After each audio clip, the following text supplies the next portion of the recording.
Hindi cinema की पहली female superstar Sridevi को गुजरे भले ही 6 साल बीत चुके हैं, लेकिन उनकी फिल्में, खूबसूरती, अदाकारी और गानों के आज भी लोग दीवाने हैं। श्रीदेवी की मौत की खबर ने फिल्म जगत के साथ साथ दुनिया भर के लोगों को झकझोर कर रख दिया था। आइए जानते हैं अपने अभिनय से मेल डोमिनेटेड इंडस्ट्री की काया पलट करने वाली श्रीदेवी से जुड़ी कुछ खास बातें।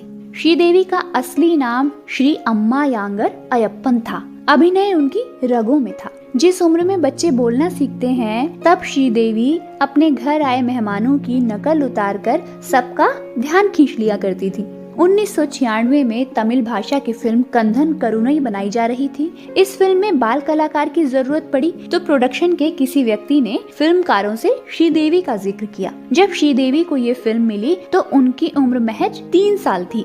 आपको बता दें कि बेबी श्रीदेवी डबल शिफ्ट करती थी। आधे दिन एक फिल्म की शूटिंग पर जाना होता था, फिर दूसरी फिल्म के लिए निकल पड़ती थी। अच्छा, आप जानते हैं उनके व्यस्त शेड्यूल और पढ़ाई का तालमेल मिलाने के लिए उनके पिता सेट पर ही उनके लिए एक टीचर भेजते थे जो उनके फुर्सत के समय में उन्हें पढ़ाता था। 1984 में आई फिल्म तोहफा से स्टारडम हासिल करने के बाद 1986 में फिल्म नगीना की अकेले कमान संभालकर श्रीदेवी देश की पहली फीमेल सुपरस्टार बनी थी। हालांकि ये रुतबा हासिल करने के लिए श्रीदेवी ने अपनी आंखों की रोशनी तक दांव पर लगा दी थी। दरअसल फिल्म नगीना में सबसे पहले नागिन का जो रोल था वो जया प्रदा को दिया गया था, लेकिन जैसे ही उन्हें पता चला कि फिल्म में उन्हें सांपों से झगड़ा करना पड़ेगा तो उन्होंने घबराकर फिल्म छोड़ दी। जया प्रदा के इनकार करने के बाद निर्देशक श्रीदेवी के पास ऑफर लेकर पहुंचे और उन्होंने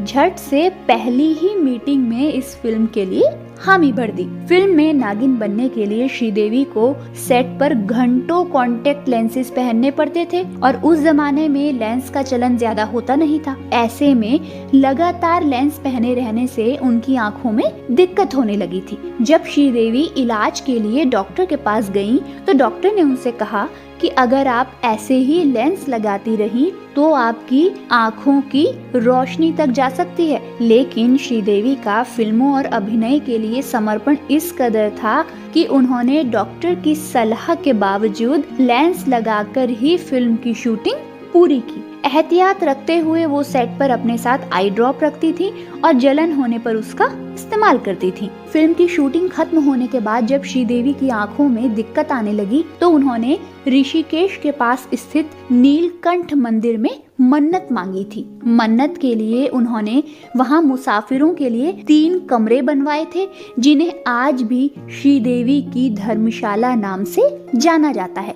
1992 में आई श्रीदेवी और अमिताभ बच्चन की फिल्म खुदा गवाह की शूटिंग अफगानिस्तान के कई हिस्सों में हुई थी। सोवियत संघ ने अफगानिस्तान से कब्जा हटाते हुए देश की जिम्मेदारी नजीबुल्लाह को दी, जो राष्ट्रपति बने। नजीबुल्लाह भारतीय फिल्मों के बड़े प्रशंसक थे। ऐसे में जब अमिताभ श्रीदेवी की फिल्म शूट करने के लिए उनसे इजाजत ली गई तो वो तुरंत मान गए। क्या आप जानते हैं कि नजीबुल्लाह ने अफगानिस्तान की आधी सेना सिर्फ अमिताभ और श्रीदेवी की सिक्योरिटी में लगा दी थी। उस समय अफगानिस्तान में जंग और डर का माहौल बना हुआ था। मिसाइल का इस्तेमाल होना भी आम था। हर तरफ गोलीबारी हो रही थी। खौफ में लोगों ने घर से निकलना तक बंद कर दिया था। लेकिन श्रीदेवी की फिल्म की शूटिंग देखने के लिए अफगानिस्तान के लोगों की खूब भीड़ जमा हुआ करती थी। मीडिया रिपोर्ट्स के मुताबिक दीवानगी इस कदर थी कि श्रीदेवी को देखने के लिए अफगानिस्तान में गोलियां चलनी बंद हो जाती थी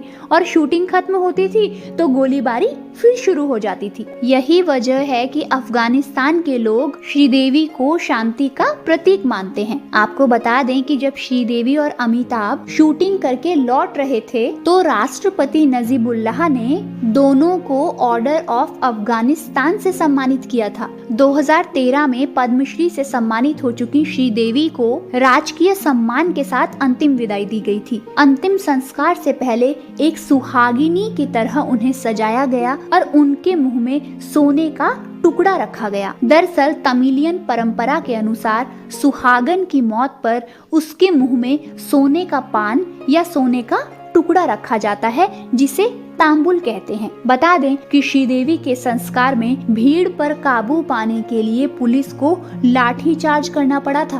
भीड़ के लिहाज से ये भारत का चौथा सबसे बड़ा अंतिम संस्कार था। तो ये थी श्रीदेवी से जुड़ी कुछ खास बातें। धन्यवाद।